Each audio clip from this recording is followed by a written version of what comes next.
Hi, I'm Allan Parker, President of the Justice Foundation. Welcome to Justice TV, and we thank you for being with us here today. I believe this program is going to give you powerful information that's not widely known, and you're going to get an insight into the abortion industry from someone who has experienced, in a way, the sales job of the abortion industry. Today, America is in a valley of decision, and the world is with regard to abortion. Is abortion going to become illegal all over the United States, like it is in the state of Texas and about a dozen other states, perhaps? Or is it going to be protected because it's a woman's right and it's good for women? We're going to hear today from a woman who's had an abortion and who counsels other women who've had abortions, and who can tell you that for many women, it's not a good thing.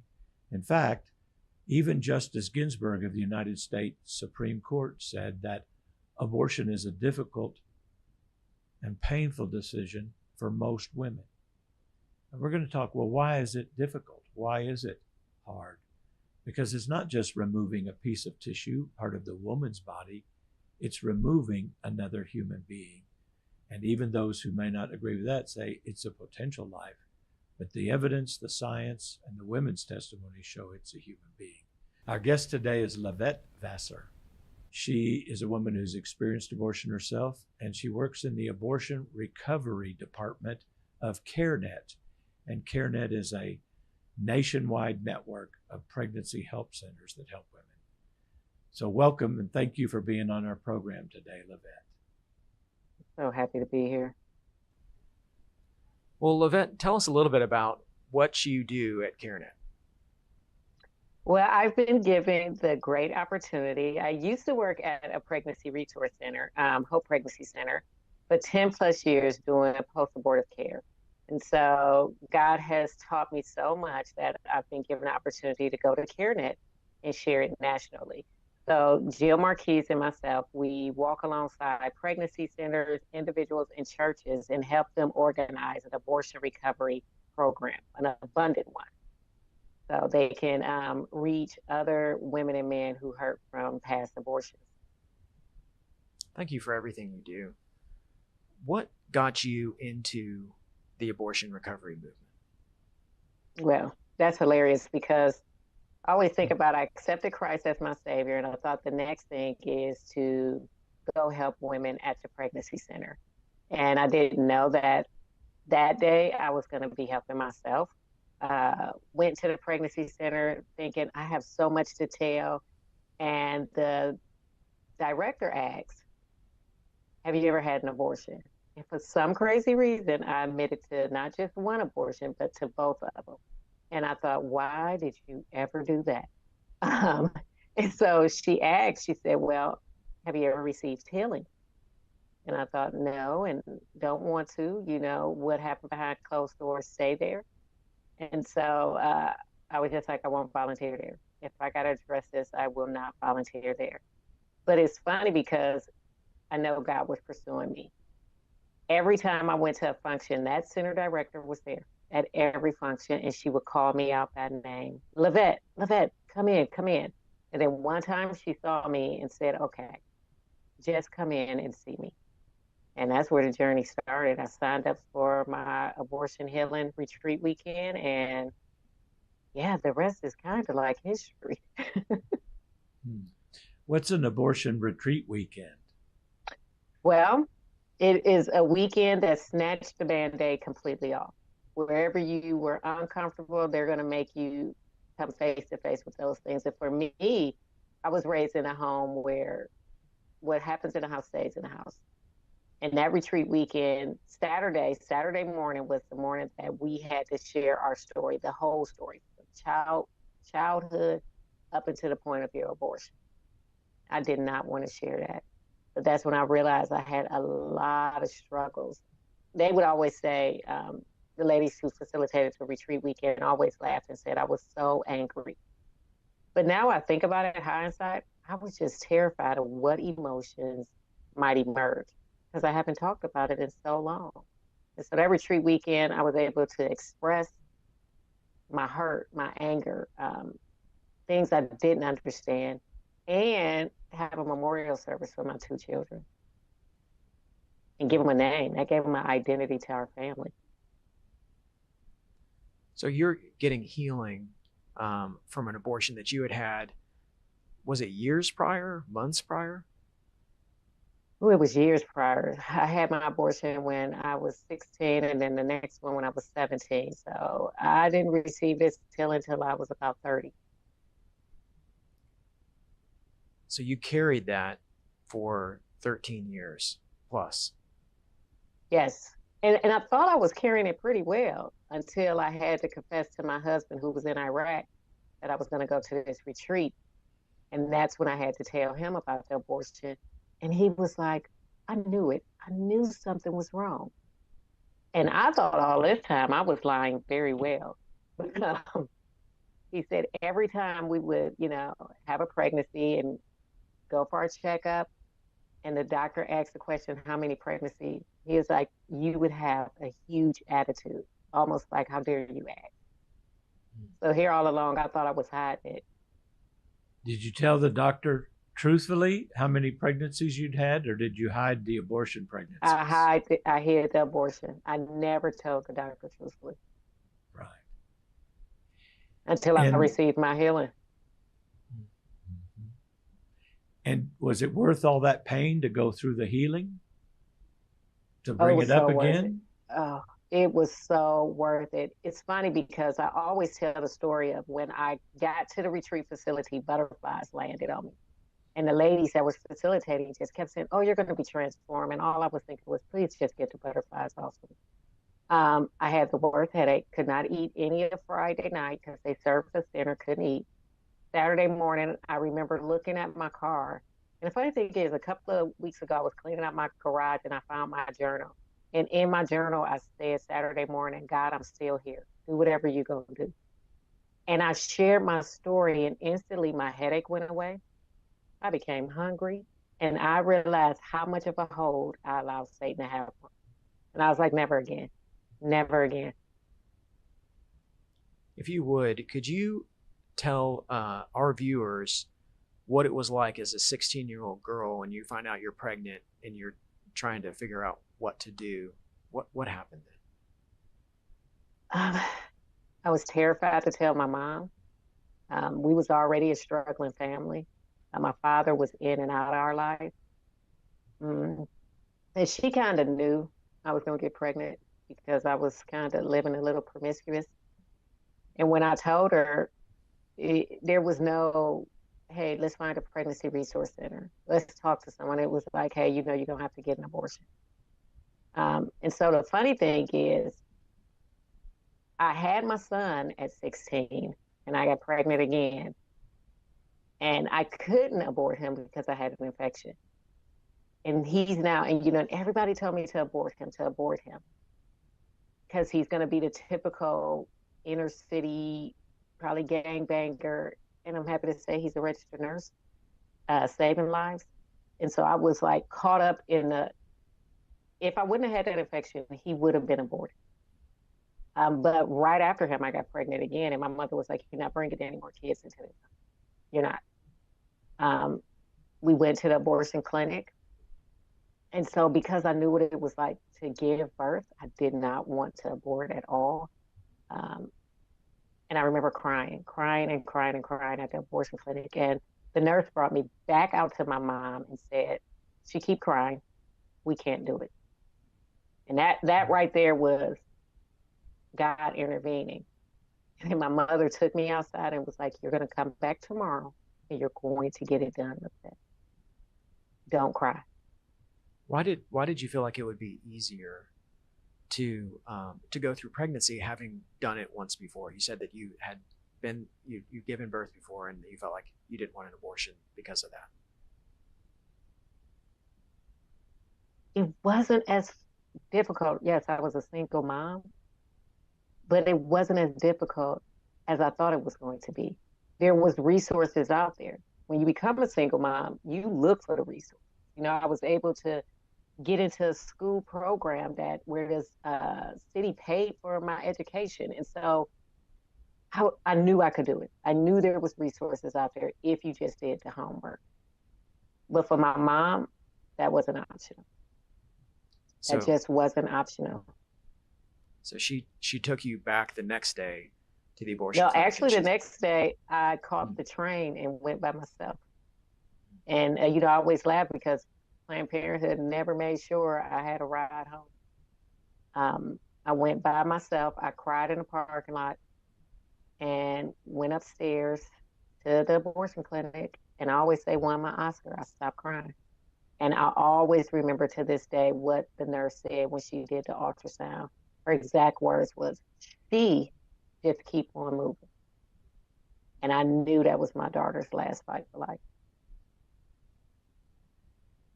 And whose will was it that really accomplished the abortion? Was that the decision you wanted to make or your mother? My mother. And when you're 16 and you live with your mom, you feel like, there's nowhere else I can go. So what would you tell a woman now who's 16, she lives with her mom, and her mom says she needs to get an abortion? What would you say to that girl if she called you? I would say pause for just 1 second. Because for me, everything felt like it was moving fast forward.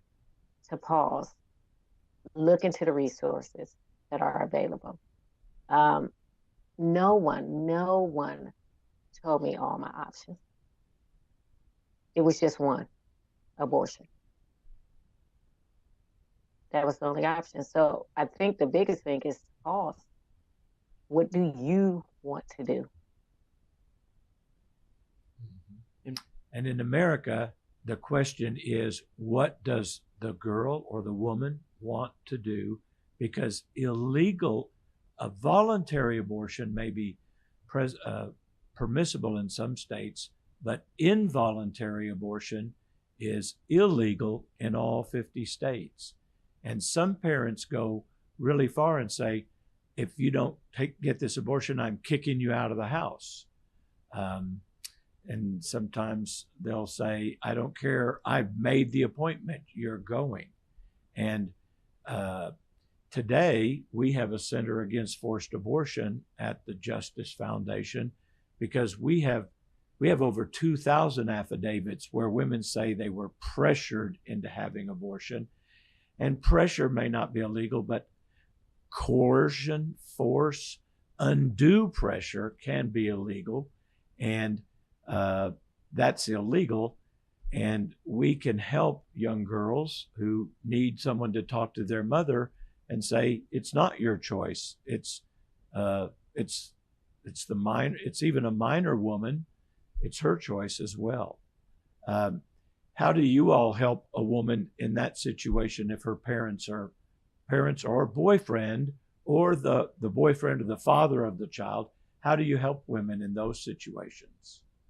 Well, one of the things I love to do when I used to be at the pregnancy center is invite them in. So often we tell the boyfriend is out there in the waiting room, even at the abortion clinic, he's out there in the waiting room. Invite him in. Because now we're about to share a story, of how God saved, and to inform them of all the information, even the mothers. I think one of my favorite times at the center is when a mom came in with her, or most memorable time was when a mom came in with her daughter and she was 17 in high school. And I was able to speak to the daughter one-on-one and then sit the mother down and I said, share with your mom your whole heart. And when she did, her mother just cried and told her, I am willing to walk alongside of you. Once they was informed of all the things the Pregnancy Resource Center had to offer, they were dumbfounded. And she carried the baby and her mother rallied behind her. And all I did was walk out of that room saying, man, if I was informed, if me and my mother just knew. What a powerful story. So you're helping women not only on the front side to help them if they help them avoid getting an abortion, but you also help women who've had an abortion, just like you, that they're not alone. How do women feel when they're dealing with all the pain and anger like you are? How do you help them navigate that? It's always amazing because I wish I could video women when the transformation happened. I say it's a Red Sea moment. Not only are we able to, but we have taken it into abortion recovery into the prison as well. And so one thing I love to ask them is, where was the church at? And a lot of women say the church wasn't there because you can't talk about this in the church. And that breaks my heart because the church, that is our responsibility. And so walking them through it slowly. And I think the shift is when they give that baby an identity, when they learn they can name that baby. You know, whatever name it is, that is their child. I think what brings me joy is I always talk to the ladies about when I hear my children call out their sibling's name that is in heaven. The two children are aborted, and I named them Deja and Dalvin. And so my 16-year-old has no problem with saying, oh, yeah, it's 5 of us and 2 of us in heaven. Their names Deja and Dalvin. And I just feel like, I'm sorry, that's just a stump on Satan. Like, the victory is the Lord's, and we are walking in that freedom. And so to walk in that true freedom, I really believe that the women see that, and it's contagious. They want a piece of it, and it's only because of God. And the Lord actually brings freedom, as you're saying. He brings freedom to them in prison. They're still in prison, but they have freedom in the Lord. Mm-hmm. You know, and what I find amazing, sometimes I've talked to women in prison, and they're freer than the ladies that's on the outside. And we are at the Mountain View unit. Some of them women are in there for murder. They're not coming out, but they're walking in freedom. So that you say they're freed on the inside. That's after they've kind of confessed their abortion to the Lord and asked forgiveness, and then they feel forgiven and set free, right? That's actually the name of one of the major abortion recovery programs, and the one that you've worked with most closely is called, what's it called? Which one do you work with? Well, I've worked with 2. I've worked with Rachel's Vineyard and Forgiveness Set Free. Okay. Those are my favorites, but there are many out there. And they all share something in common, which is that they're helping women take something in their past that has a grip on them, and there's, like, as you said, setting them free.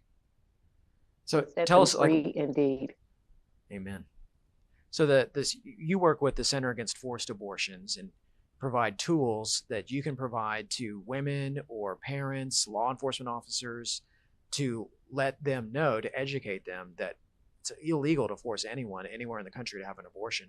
Can you tell us a little bit about how you use those letters? Okay, so I love the declaration letter from the Justice Foundation, and using it in prison is huge because they are learning that, I can make an impact while I'm behind bars. So they take their own money, get their own stamps, and mail it off because they want to see the change. They want to see the healing. And so we always put a folder together, and the declaration form is in there.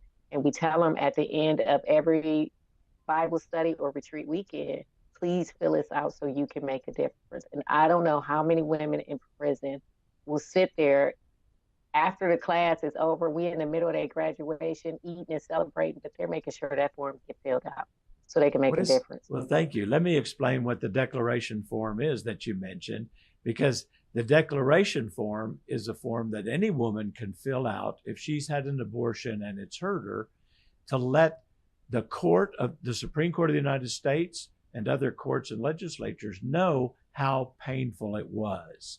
And so once they've been forgiven and set free, they want to share their story.